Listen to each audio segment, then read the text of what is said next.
हरियाणा सचिवालय की 8वीं मंजिल पर आज शाम को अचानक आग लगने से हड़कंप मच गया। आग एफटी विभाग में लगी, जहां पुरानी बैटरियां रखी गई थी। सूचना मिलते ही दमकल विभाग की 6 गाड़ियां मौके पर पहुंची और आग पर काबू पा लिया गया। बताया जा रहा है कि आग शॉर्ट सर्किट की वजह से लगी, लेकिन इस बात की अभी आधिकारिक पुष्टि नहीं हुई है।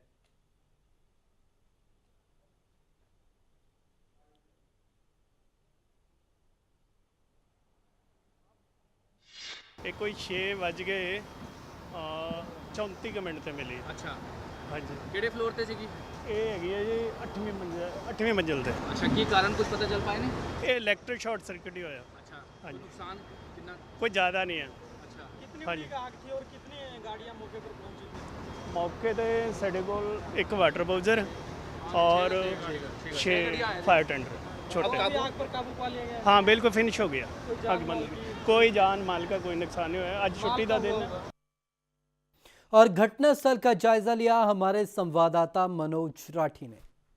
चंडीगढ़ के हरियाणा सचिवालय में 8वीं मंजिल पे आग लगी है, जिससे काफ़ी जो है यहाँ पे 6 जो हैं गाड़ियाँ दमकल विभाग की मौके पर पहुँची हैं और 8वीं मंजिल पे ये आग लगी है। हालांकि आग का जो कारण है वो शॉर्ट सर्किट बताया जा रहा है और यहाँ पे भारी पुलिस मात्रा जो पुलिस है वो पहुँची हुई है और दमकल विभाग भी जो है वो पहुँचा हुआ है। आग को बुझाने की काफ़ी कोशिशें की जा रही हैं, लेकिन अभी तक यहाँ पे आग को बुझाने की पूरी कोशिशें की जा रही हैं। अभी तक आग हालांकि जो है पूरे अंदर के जो 8वीं फ्लोर के जो कमरे हैं एफडी डिपार्टमेंट बताया जा रहा है जिसमें आग लगी है और यहाँ पे दमकल विभाग जो है पूरी कोशिश कर रहा है। दमकल विभाग के जो कर्मचारी हैं वो 8वीं फ्लोर पे जाकर यहाँ पे हाइड्रोलिक मशीन जो लगी है वो बुझाने की कोशिश की जा रही है। यहाँ पे चंडीगढ़ पुलिस का जो है भारी बल यहाँ पे तैनात किया गया है। हरियाणा सचिवालय का 8वीं मंजिल का ये विभाग है। हालांकि चंडीगढ़ पुलिस और दमकल विभाग के कर्मचारी यहाँ पे पहुँचे हैं और पूरा रेस्क्यू जो है ऑपरेशन चलाया जा रहा है। अभी तक लेकिन कोई भी हताहत की जो है सूचना नहीं मिल पाई है। चंडीगढ़ से कैमरामैन अमनदीप के साथ Manoj Rathi, day and night news. मुख्यमंत्री भूपेंद्र सिंह हुड्डा ने बागियों को स्वार्थी करार देते हुए कहा कि वो जितनी जल्दी पार्टी से जाएं उतना ही अच्छा होगा। उन्होंने कहा कि जिस व्यक्ति विशेष को विकास नहीं हुआ वही भेदभाव की बात कर रहा है। मुख्यमंत्री चंडीगढ़ में प्रदेश भर से आए पार्टी कार्यकर्ताओं को संबोधित कर रहे थे। मुख्यमंत्री भूपेंद्र सिंह हुड्डा ने बागियों को साफ संदेश दिया कि चुनाव की घड़ी में पार्टी से किनारा करने वाले लोग स्वार्थी हैं और वे जितनी जल्दी पार्टी से जाएं उतना ही अच्छा होगा। आए दिन पार्टी छोड़ने की धमकी देने वालों को जवाब देते हुए मुख्यमंत्री ने कहा कि जो अपने हलके से विधानसभा का चुनाव तक नहीं जीत पाए वे आज सारा हरियाणा जीतने की बात करते हैं। मेरा तजुर्बा है, एक आध आदमी कहते फलाना आदमी, अरे उनको छोड़ो। मैंने तो कह दिया भाई महाराज जिसने जाना हो पेंडा छोड़ जाओ जल्दी, मैंने बेरा है। अरे अपना एमएलए का चुनाव तो जीत नहीं सके, तुम हरियाणा जीतन चले दोनों बात भाई, पहला अपना देख लो। तो उनकी बात छोड़ो, कोई चिंता वाली बात नहीं। लेकिन मेरा तजुर्बा है और जो मैं सारे हरियाणा में घूम के आया हूँ, जनसभाओं में भी देखा है, लोगों की भावना भी पड़ी है। पार्टी कार्यकर्ताओं को जीत का मंत्र देते हुए उन्होंने कहा कि कांग्रेस पार्टी अपने चुनाव अभियान ही शुरुआत पानीपत से करेगी। कार्यकर्ताओं को सेनापति बताते हुए मुख्यमंत्री ने कहा कि पहले भी उन्होंने पानीपत से विपक्ष को ललकारा था और सत्ता हासिल की थी, इसीलिए इस बार भी पार्टी के चुनाव अभियान की शुरुआत पानीपत से होगी। थारे बगैर तो मेरे पास कुछ नहीं। और यह भी लिख लो जितने आ रहे हैं ना साथी, मेरे बगैर थारे पास भी कुछ नहीं है। बाहर का माहौल कौन बनाएगा,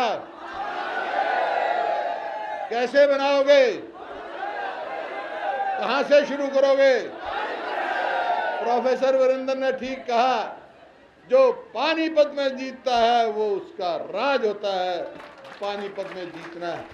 पानीपत मैंने बहुत सोच समझ के रखा, कि मैं जब पार्टी का अध्यक्ष था तो वहीं मैंने ललकारा था, वहीं से शुरुआत किया था। याद होगा मेरे पानीपत के भाइयों। मुख्यमंत्री ने कहा कि लोकसभा चुनावों के बाद उन्होंने पूरे हरियाणा का दौरा किया है। आज जनता की भावनाएं कांग्रेस के साथ हैं। उन्होंने दावा किया कि प्रदेश में तीसरी बार भी कांग्रेस की ही सरकार होगी। कांग्रेस कार्यकर्ताओं के साथ हुई मुख्यमंत्री की बैठक में मुख्यमंत्री ने साफ किया कि पार्टी छोड़ने वालों को और रोजाना धमकी देने वालों की पार्टी में कोई भी जगह नहीं है और ऐसे स्वार्थी लोगों को पार्टी से जल्दी ही जाना चाहिए। हालांकि मुख्यमंत्री ने साफ किया कि तीसरी बारी भी हरियाणा में कांग्रेस की ही सरकार बनेगी। चंडीगढ़ से कैमरामैन अमनदीप के साथ Manoj Rathi, day and night news. Bharatiya Janata party की राष्ट्रीय परिषद की बैठक में अमित शाह के पार्टी के राष्ट्रीय अध्यक्ष के मनोनयन पर मुहर लग गई। अमित शाह ने इस मौके पर कार्यकर्ताओं में जोश भरते हुए कहा कि अध्यक्ष बनना कार्यकर्ताओं का सम्मान है। उन्होंने अपने ऊपर भरोसा जताने के लिए पार्टी का धन्यवाद जताया। इसके बाद अमित शाह ने कहा कि पार्टी के कार्यकर्ता किसी चुनाव को हल्के में न लें। पंचायत से लेकर पार्लियामेंट तक हर चुनाव जरूरी है। अपने भाषण में बीजेपी अध्यक्ष ने अगले कुछ दिनों में 4 राज्यों में होने वाले विधानसभा चुनावों का जिक्र करते हुए कहा कि इन सूबों में प्रचंड बहुमत से हमारी जीत जरूरी है। उन्होंने कहा कि जम्मू कश्मीर को 2 परिवारों ने भ्रष्टाचार ने जनता को लूट लिया। वहीं बदलाव पूरे सिर्फ राज्य के नहीं बल्कि पूरे देश के कार्यकर्ताओं की जिम्मेदारी है। हरियाणा का जिक्र करते हुए उन्होंने कहा कि यहां सबसे पहले चुनाव होना है। हो सकता है कि यहां हमारा किसी से गठबंधन हो, लेकिन कार्यकर्ता इस काम में जुट जाएं कि पार्टी को 45 से ज्यादा सीटें मिलें। अमित शाह ने कहा कि झारखंड में विकास की असीम संभावना है, लेकिन यहां की जनता ने कभी किसी को पूर्ण बहुमत नहीं दिया। उन्होंने झारखंड की जनता से आह्वान करते हुए कहा कि एक बार उनकी झोली में पूर्ण बहुमत डालकर दिखाए, वे वहां विकास की गंगा बहाकर दिखाएंगे। अमित शाह ने देश के पूर्व में स्थित राज्यों का जिक्र करते हुए कहा कि बंगाल, उड़ीसा जैसे राज्यों में उन्हें वोट तो नहीं मिले, लेकिन सीटें उस अनुपात में नहीं मिल पाई। बीजेपी अध्यक्ष ने कहा कि इन राज्यों में इस संगठन को मजबूत करने की जरूरत है।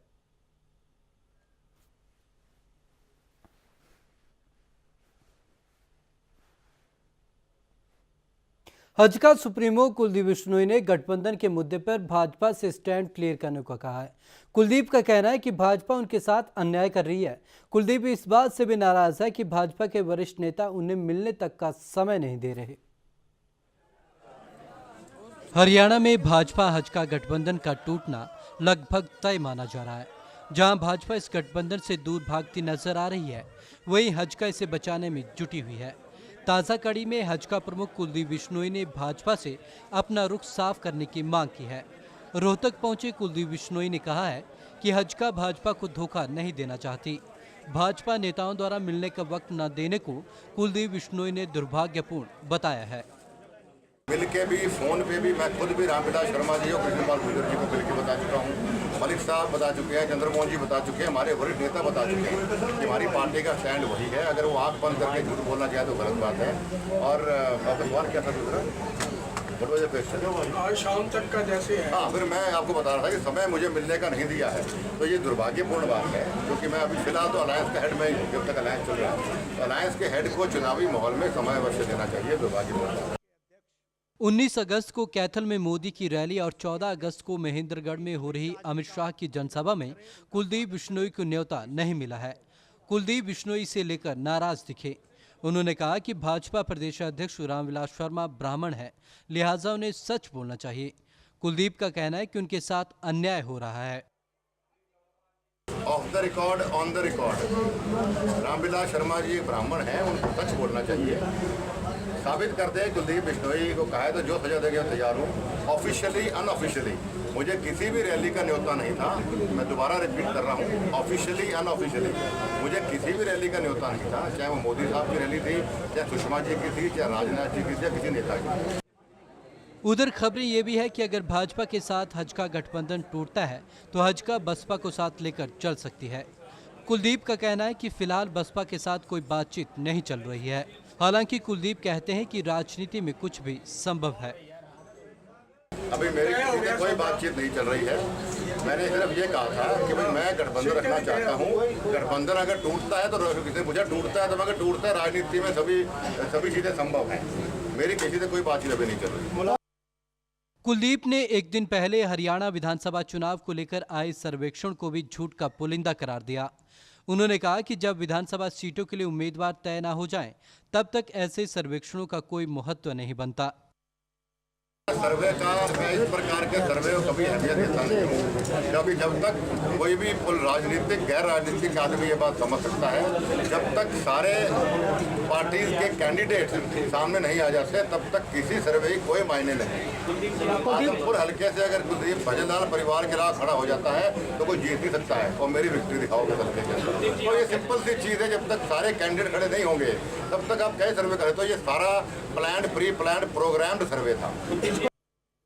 बहरहाल दिल्ली में भाजपा अध्यक्ष अमित शाह ने साफ कह दिया है कि हरियाणा में गठबंधन हो ना हो, भाजपा चुनाव के लिए तैयार है। इसे गठबंधन के ताबूत में आखिरी कील के तौर पर देखा जा रहा है। भाजपा हजका गठबंधन अब कल की बात दिखाई पड़ रहा है। रोहतक से सुरेंद्र सिंह के साथ विवेक शर्मा, TN9 न्यूज। हरियाणा की हुड्डा सरकार पर भेदभाव का आरोप कोई नई बात नहीं है। नौकरी और विकास में भेदभाव का आरोप प्रदेश के तमाम राजनीतिक दल लगाते रहे हैं। इस बार इनेलो ने प्रदेश के पटवारियों की भर्ती के बाद जारी लिस्ट पर सवाल खड़े किए हैं। हिसार में पत्रकारों से बातचीत करते हुए इनेलो सांसद दुष्यंत चौटाला ने पटवारी भर्ती में भेदभाव का आरोप लगाते हुए कहा कि इस बार भी सबसे ज्यादा रोजगार रोहतक के युवाओं को दिया गया है।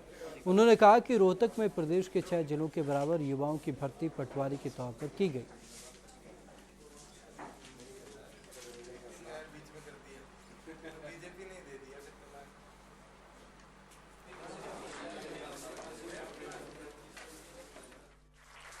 इंडियन नेशनल लोकदल एक संगठन के साथ साथ एक परिवार है और आज पूरे प्रदेश भर की बात करें, जरूर कई साथी नाराज हुए हैं, मगर इंडियन नेशनल लोकदल का इतिहास भी रहा है, जो साथी नाराज होकर किसी कारणवश संगठन से दूर हुआ उसको भी हमने वापस लाने का काम किया, और किसी साथी ने अगर नाराजगी देकर जिम्मेवारी से अपने आप को दूर करने का काम किया तो पार्टी ने कभी उसके मान सम्मान में कोई कमी नहीं आने दी, उसको जिम्मेवारी भी दी और नतीजा यही आया जब जब जिम्मेवारी वापस पार्टी ने इनकार कर वापस देने का काम किया, उस साथी ने दुगनी मेहनत कर इस संगठन को आगे ले जाने का काम।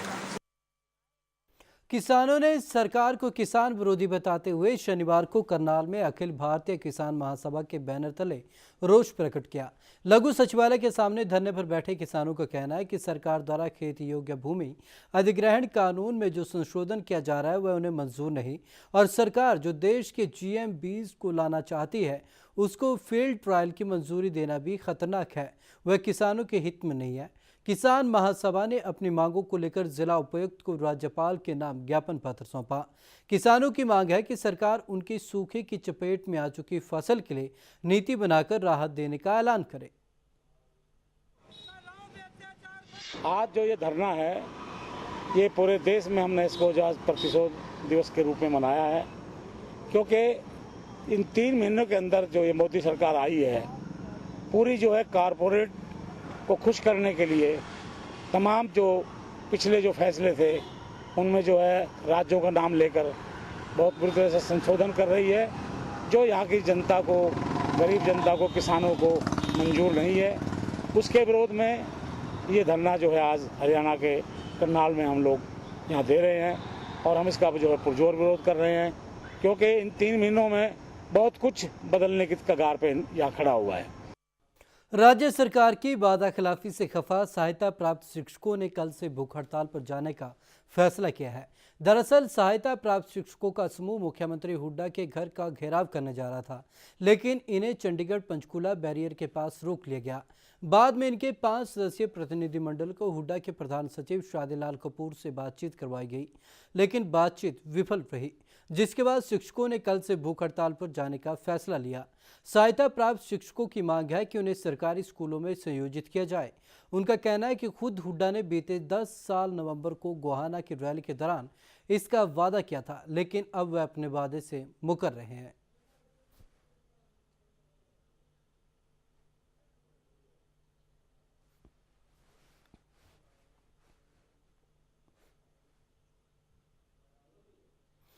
कुरुक्षेत्र में सिख समर्थकों और पुलिस के बीच हुई झड़प को कवर कर रहे पत्रकारों पर हमले को लेकर 3 दिन बाद भी कोई कार्रवाई नहीं हुई है, जिसके चलते करनाल जिले के सभी पत्रकारों ने विश्राम गृह ठंडी सड़क पर इकट्ठे होकर पैदल शांति मार्च निकाला और करनाल उपायुक्त बलराज सिंह के कैंप ऑफिस में जाकर करनाल उपायुक्त राज्यपाल हरियाणा के नाम ज्ञापन पत्र सौंपा।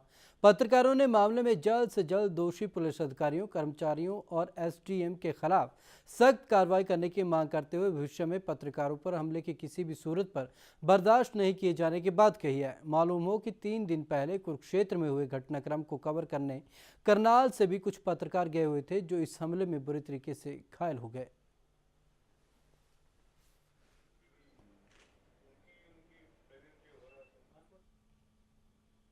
आज हम करनाल के डिप्टी कमिश्नर के पास आए थे।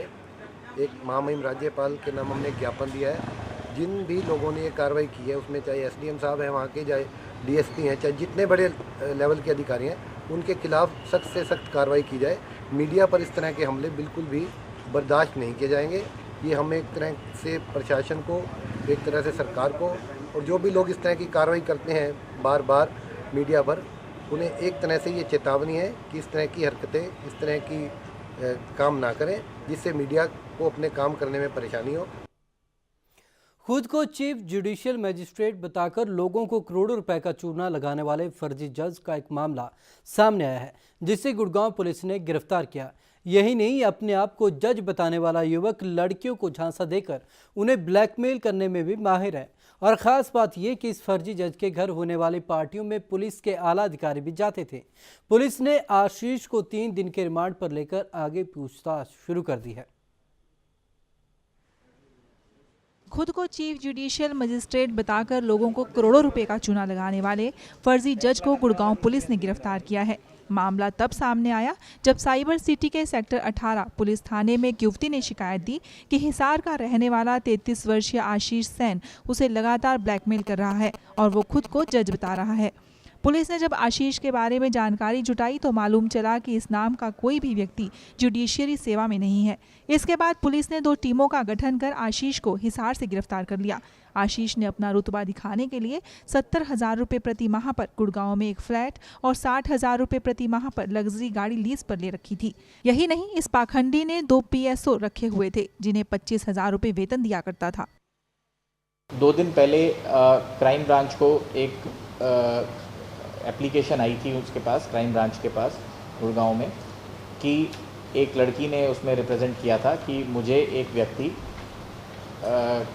काफ़ी समय से मेरे को एक सीडी के नाम पे ब्लैकमेल कर रहा है और अपने आप को जज बताता है। I don't know whether he is a जज और नॉट, और मेरे को एक्सटॉर्ट कर रहा है, मेरे को थ्रेटन भी कर रहा है, और एक उसके पास मेरी कोई सीडी है, इस तरह से कह।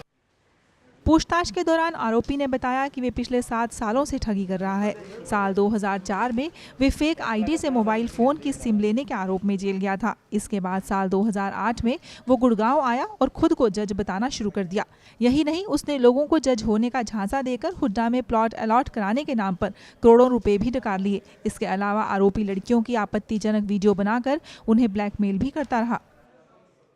तो तब थोड़ा सा लोगों ने भी अनवाइजली काफ़ी एक्ट किया है, and they have trusted him with several lakhs and sometimes even crores of rupees. तो अब इसने अपनी प्रॉपर्टी जनरेट करी है, इसने हिसार में भी अपनी कुछ प्रॉपर्टी बनाई है। मोस्टली इसने गाड़ियों पे और दिखावे में इसने ये पैसा उड़ा दिया है। तो अभी हम इसमें और भी लोगों की जो कंप्लेंट्स आएंगी उसमें केसेस रजिस्टर करेंगे और उसमें इनका आगे कार्रवाई करेंगे। आशीष का उठना बैठना रसूखदार लोगों के साथ होता था। गुड़गांव के पुलिस आयुक्त आलोक मित्तल न केवल अपने परिवार के साथ इसके यहाँ पार्टी में जाते थे, बल्कि स्थानीय स्तर के नेता भी इसकी पार्टी में जाते थे। हालांकि इसका खुलासा पुलिस ने प्रेस कॉन्फ्रेंस में बिल्कुल नहीं किया, क्योंकि इससे पुलिस और जज की मिली भगत सामने आती। वहीं पीड़ित का आरोप है कि वो कई बार अपने नंबर बदलती थी, लेकिन गुड़गांव पुलिस की एक महिला अधिकारी उसकी परिवार से होने वाली कॉल ट्रेस कर नया नंबर फर्जी जज को दे देती थी। अब आप ही अंदाजा लगाइए कि इस जज के हाथ पुलिस महकमे के अंदर कहां तक फैले होंगे। गुड़गांव से नीरज विशिष्ट के साथ Preeti Goyal, day and night news, Chandigarh. Haryana समाचार में अब तक के लिए बस इतना ही। मुझे दीजिए इजाजत, नमस्कार। खबरों की दुनिया में आइए, हमारे साथ कहीं भी और कभी भी जुड़िए। हम मिलेंगे फेसबुक पर, हम दिखेंगे यूट्यूब पर, हमें फॉलो कीजिए ट्विटर पर। खबरों के साथ बने रहिए रात दिन।